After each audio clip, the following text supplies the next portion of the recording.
গীতসংহিতা ৮৬।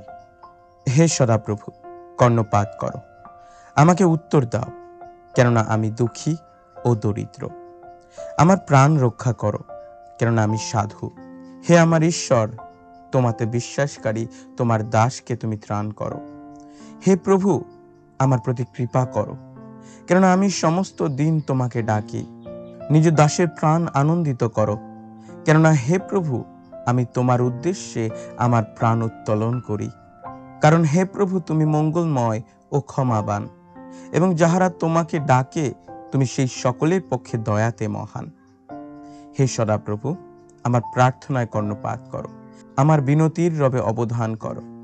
সংকটের দিনে আমি তোমাকে ডাকিব, কেননা তুমি আমাকে উত্তর দিবে। হে প্রভু, দেবগণের মধ্যে তোমার তুল্য কেহই নাই, তোমার কর্ম সকলের তুল্য কিছুই নাই। হে প্রভু, তোমার বিরচিত সর্বজাতি আসিয়া তোমার সম্মুখে প্রণিপাত করিবে, তাহারা তোমার নামের গৌরব করিবে, কারণ তুমি মহান এবং আশ্চর্য কার্যকারী, তুমি একমাত্র ঈশ্বর। হে সদাপ্রভু, তোমার পথ আমাকে শিক্ষা দাও, আমি তোমার সত্যে চলিব। তোমার নাম ভয় করিতে আমার চিত্তকে একাগ্র করো। হে প্রভু, আমার ঈশ্বর, আমি সর্বান্তকরণে তোমার স্তব করিব, আমি চিরকাল তোমার নামের গৌরব করিব, কেননা আমার পক্ষে তোমার দয়া মহৎ, এবং তুমি অধস্থ পাতাল হইতে আমার প্রাণ উদ্ধার করিয়াছ। হে ঈশ্বর, অহংকারীগণ আমার বিরুদ্ধে উঠিয়াছে, দুর্দান্ত লোকদের মণ্ডলী আমার প্রাণের অন্বেষণ করিতেছে। তাহারা তোমাকে আপনাদের সম্মুখে রাখে নাই।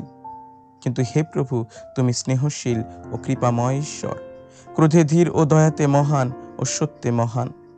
আমার প্রতি ফিরো এবং আমাকে কৃপা করো, তোমার দাসকে শক্তি দাও, তোমার দাসীর পুত্রকে ত্রাণ করো।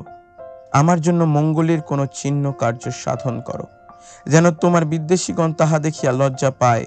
কেননা হে সদাপ্রভু, তুমি আমার সাহায্য করিয়াছ ও আমাকে সান্ত্বনা করিয়াছ।